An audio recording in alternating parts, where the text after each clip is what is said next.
I'm pleased now to welcome in Joan Richtsmeier. She's the recipient of the Henry Gray Scientific Achievement Award. Let's start off first, Joan. You've had an interesting career path. Why would an anthropologist want to study developmental biology? Well, anthropology is the study of human variation, and I got very interested in the skull and variation across primates and through evolution. And the more I learned about it, the more I wanted to know.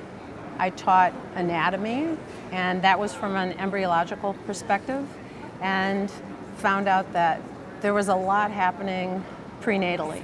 And so to understand the growth of the skull, I found that you really needed to understand the prenatal development of soft tissues and spaces, because they were growing dynamically long before any bone was beginning to form. So that's how I got interested in developmental biology, because that's where all the variation comes from. And what is the role of postnatal growth patterns in the production of facial morphology?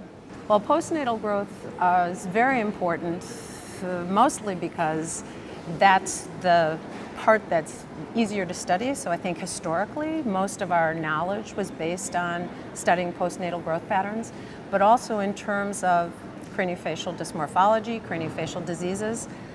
That's the phenotype, that's the variation and the structures that surgeons, for example, need to deal with. So they need to understand those growth patterns and hopefully integrate some of the knowledge of direction and magnitude of growth of different bones into their treatments for patients with these different craniofacial anomalies. Yeah, what are some of those challenges advancing craniofacial research, and what's being done to kind of combat some of those challenges? Well, there's a lot of work being done with animal models now. We know a number of the mutations that are causative or associated with different craniofacial anomalies.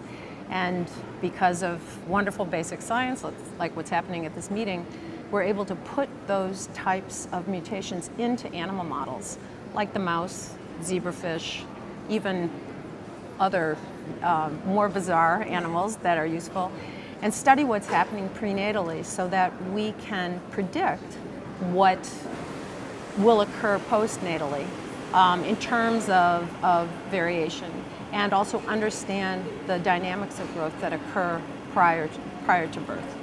It's really fascinating work, Joan. Thanks so much for stopping by, and congratulations again on the award. Thank you. My pleasure.